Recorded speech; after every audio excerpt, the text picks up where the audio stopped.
سواری پر فرض نماز پڑھنا کیا حکم ہے اس سلسلے میں؟ چنانچہ ایسی سواری جس پر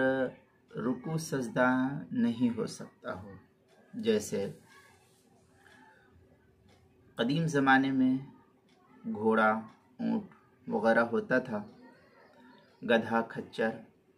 اور آج کے دور میں موٹر سائیکل ہے، یا اسی طریقے سے کار وغیرہ ہے، یا اور سائیکل ہے، یا چھوٹی گاڑیاں ہیں، تو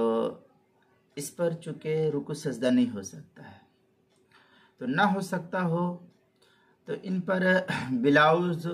فرض نماز پڑھنا یہ جائز نہیں ہوگا۔ ہاں، اگر کوئی شدید عذر پیش آ جائے، مثلا سواری سے نیچے اترنے میں درندے وغیرہ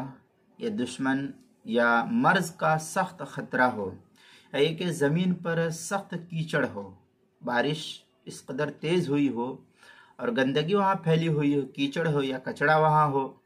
اور نماز پڑھنے کے لیے کوئی پاک یا سوکھی جگہ اس کے پاس میسر نہیں ہو، تو ایسی صورت میں فرض نماز بھی کھڑی ہوئی سواری پر اشارے سے پڑھی جا سکتی ہے۔ یہ ایک دم آخری درجہ مجبوری کا ہے، اشارے سے پڑھی جا سکتی ہے، لیکن قبلہ رخ ہونے کا حتی الامکان اہتمام کرنا یہ لازم اور ضروری ہے، اور بہتر یہ ہے کہ جب اس نماز کو پڑھ لیا ہے تو پھر بعد میں جب اپنے مقام پر جائے تو اس نماز کو ادا کر لے، یہ افضل ہے، اور اگر نہیں تو بھی اس کی گنجائش ہے کہ وہ نماز ہو جائے گی۔ چنانچہ اس سلسلے میں حلبی کبیرے میں ہے، اما الفرائض ای صلاة الفرائض علی الدابہ فتجوز ایضا لیکن بالاعذار التي ذکرنا فی فصل التیمم من خوف السبع او العدو او المرض۔ یہ اس طریقے کی عبارت حلبی کبیری کے صفحہ 273 پر نقل کیا ہے۔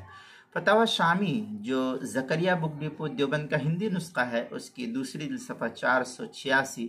فتاوی عالمگیریہ اس کی پہلی جلد صفحہ 143، الجوہرۃ النیرہ پہلی جلد صفحہ 107، کتاب المسائل پہلی جلد صفحہ 298 اور 299 پر اس کو نقل کیا گیا ہے۔